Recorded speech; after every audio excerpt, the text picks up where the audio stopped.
शिमला में नेता प्रतिपक्ष ने सरकार पर लगाया आरोप। विपक्ष के सवालों को सदन से गायब करने का कहा आरोप और कहा आउटसोर्स कर्मचारियों का नहीं होना चाहिए शोषण। ऊना में केंद्र सरकार पर बरसे उप मुख्यमंत्री। हिंदुस्तान के लोकतंत्र पर उठाया सवाल। राहुल गांधी की सदस्यता रद्द करने पर उठाया सवाल।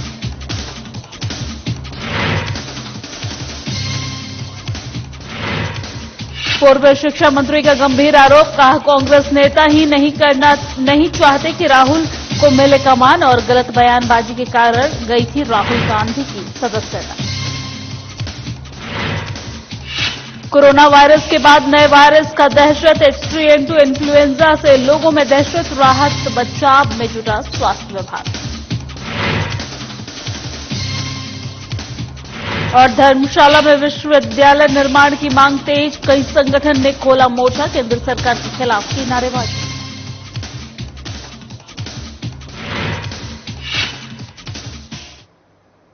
नमस्कार, स्वागत है हिमाचल प्रदेश के हमारे इस खास बुलेटिन में। मैं हूं आपके साथ दिव्या सिंह। खबरों की शुरुआत करते हैं। नेता प्रतिपक्ष जयराम ठाकुर ने सत्ता पक्ष पर विधानसभा सदन के भीतर विपक्ष की आवाज दबाने के आरोप लगाए हैं। जयराम ठाकुर ने कहा है कि विपक्षी विधायकों द्वारा लगाए जा रहे सवालों को कार्यवाही से गायब किया जा रहा है और न ही सरकार सही से सवालों का जवाब दे रही है।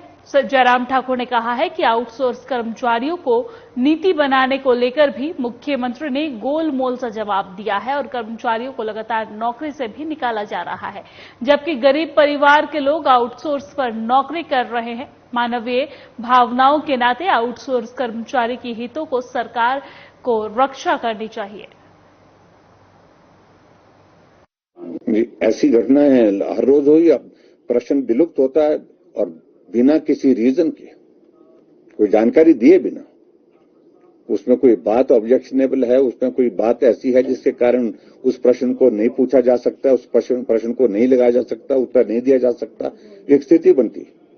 विधानसभा का प्रश्न पूछा है और विधायक को अपने विधानसभा क्षेत्र के उस प्रश्न का उत्तर भी सरकार देने के लिए मना कर रही है। उस प्रश्न को इस विलुप्त कर रही है। विलुप्त का मतलब उस प्रश्न न डिस्कस हो पाएगा, वो प्रश्न न उसका जवाब आएगा, उसकी जानकारी उसको नहीं दी जाएगी सरकार की ओर से, वो प्रश्न समाप्त हो जाता है। आगे बढ़ते हैं। ऊना मुख्यालय पर स्थित MC पार्क के हिमाचल प्रदेश के उप मुख्यमंत्री मुकेश अग्निहोत्री ने केंद्र सरकार को आड़े हाथों लेते हुए कहा है कि आज तक आजाद भारत में इस प्रकार का कार्य कभी नहीं हुआ। उन्होंने कहा कि राहुल गांधी की संसद से सदस्यता को रद्द किए जाने पर इसे लोकतंत्र की हत्या करना है और उन्होंने ये भी कहा है कि अयोग्यता का ये प्रकरण प्रधानमंत्री नरेंद्र मोदी का एजेंडा है। अडानी पर राहुल गांधी द्वारा किए गए भाषण ने इन सभी मुद्दों को जन्म दिया गया है और उन्होंने कहा है कि संसद में राहुल गांधी ने नरेंद्र मोदी से कुछ सवाल किए जिसका जवाब वो नहीं दे सके और जिसके बाद ये मुद्दा सामने आया है। उप मुख्यमंत्री मुकेश अग्निहोत्री ने आरोप लगाया कि केंद्र की मोदी सरकार लोकतंत्र की हत्या कर रही है। उन्होंने ये भी कहा है कि जनता जानना चाहती है कि नरेंद्र मोदी वो अडानी का क्या रिश्ता है और अडानी के पास 20,000 करोड़ रुपए कहां से आया और इस सवालों से केंद्र सरकार पर घबराने का आरोप उन्होंने लगाया है।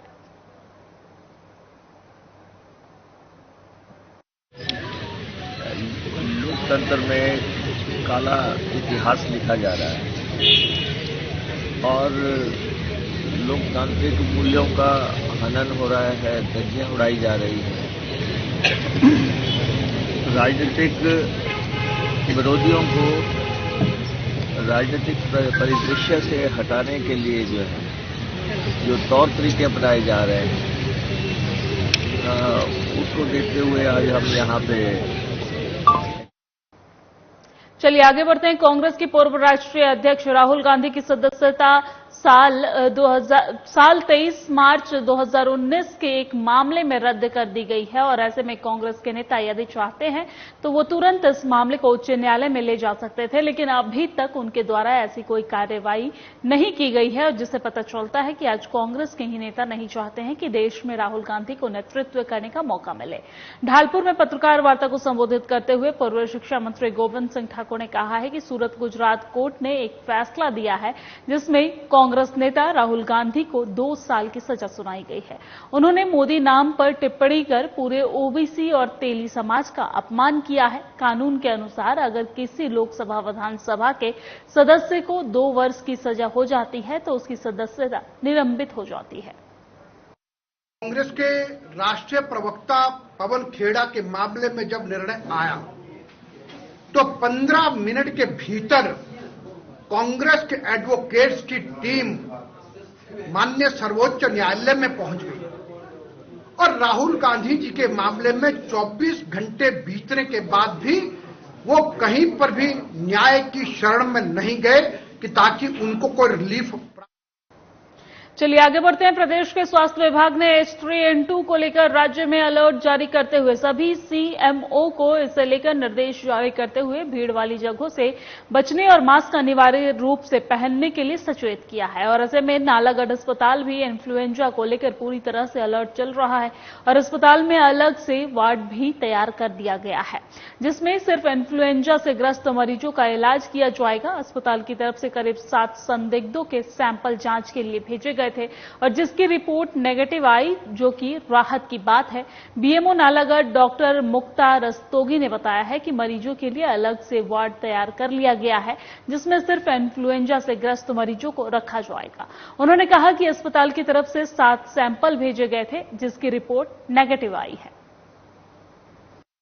जो इन्फ्लुएंजा है नाम से ही पता चल रहा है, ये H3N2 एक नया स्ट्रेन आया है।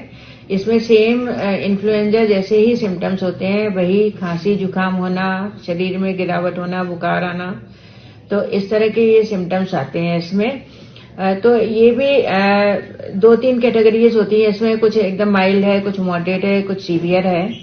तो माइल्ड जो कैटेगरी होती है उसमें तो हम सिंपल सिम्टोमेटिक ट्रीटमेंट देते हैं, ज्यादा इसमें बहुत ज्यादा दवाई की आवश्यकता नहीं होती है। और जो मॉडरेट सिम्टम्स हैं जिसमें कि मतलब हाई ग्रेड फीवर हो, 102 से भी ज्यादा कोई बुखार होगा, उस समय हम उनको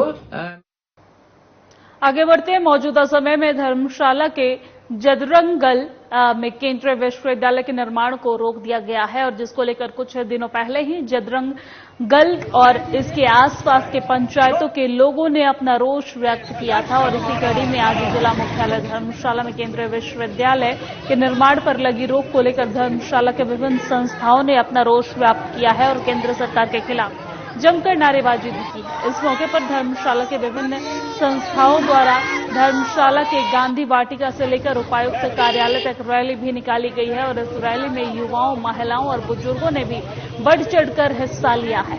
इस मौके पर उपस्थित लोगों का कहना था कि केंद्र सरकार ने धर्मशाला के लोगों के साथ धोखा किया है। उन्होंने बताया कि केंद्र सरकार द्वारा पहले केंद्रीय विश्वविद्यालय के निर्माण की बात धर्मशाला के जदरंगल में बनने की कही गई और उसके बाद कहा गया कि केंद्रीय विश्वविद्यालय का 30% हिस्सा धर्मशाला में और 70% देहरा में बनेगा। लेकिन अब कहा जा रहा है कि धर्मशाला में केंद्रीय विश्वविद्यालय नहीं बनाया जाएगा, जो कि यहां के लोगों के साथ सरासर अन्याय है और इसे किसी भी कीमत पर बर्दाश्त नहीं किया जाएगा।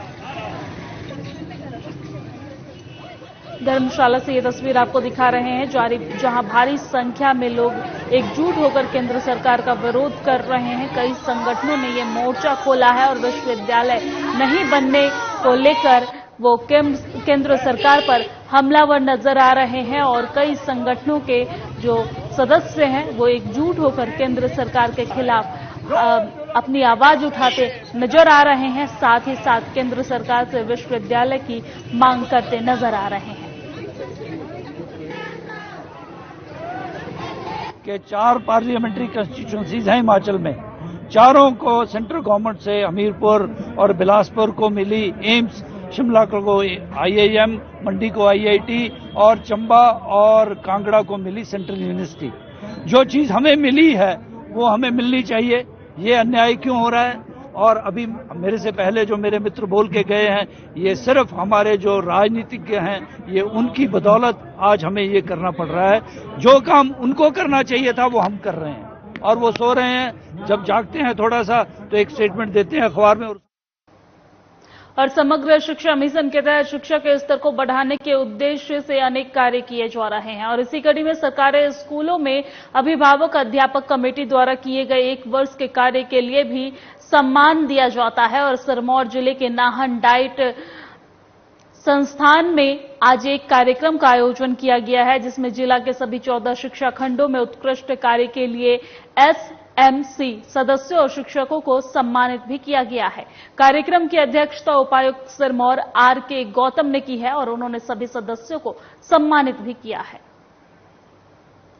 नाहन से ये तस्वीर आपको दिखा रहे हैं, जहां पर सम्मान समारोह रखा गया है, जिसमें कई लोगों ने शिरकत की है। वही सम्मान समारोह में कई लोगों को सम्मानित भी किया गया है। तस्वीरें आप देख सकते हैं, कितने संख्या में लोग यहां पर मौजूद नजर आ रहे हैं। जिला स्तरीय ये सम्मानित जागरूकता अभियान चलाया जा रहा है और इसमें सामुदायिक जागरूकता अभियान में लोगों को जागरूक करने का काम किया जा रहा है। समग्र शिक्षा मिशन के तहत ये कार्यक्रम आयोजित किया गया है और इसमें कई सम्मानित लोग शामिल हुए हैं।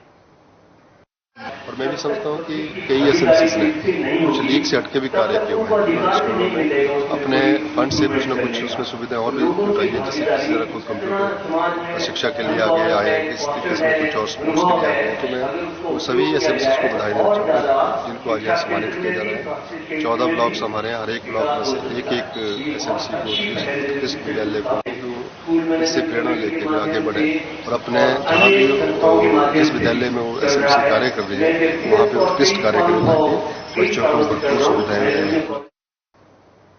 और मेरे साथ हिमाचल प्रदेश की खबरों में फिलहाल इतना ही। मुझे दीजिए इजाजत। नमस्कार।